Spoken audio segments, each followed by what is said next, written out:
பாருங்க, அதில் வந்து இது 1/4 கப்பு. இதில் வந்து நான் என்ன பண்ணுறேன், சின்னது தான். இதில் 1 கப்பு கருப்பு உளுந்து போட்டுக்கிறேன். அடுத்து பாசிப்பருப்பு, பாசிப்பயிறு, இது 1 கப்பு.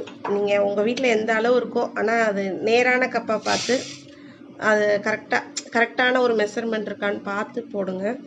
இதில் வந்து பாசிப்பயிறு 1 கப் போட்டாச்சு. இப்போது கொண்டக்கடலை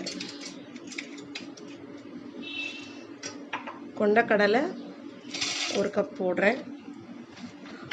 இட்லி அரிசி, புழுங்கல் அரிசி 1 கப் போடுறேன். இது பச்சரிசி, இது 1 கப் போடுறேன். இது துவரம்பருப்பு, இது 1 கப் போட்டுறேன். அவ்வளோதான், எல்லா பருப்பும் போட்டாச்சு. நான்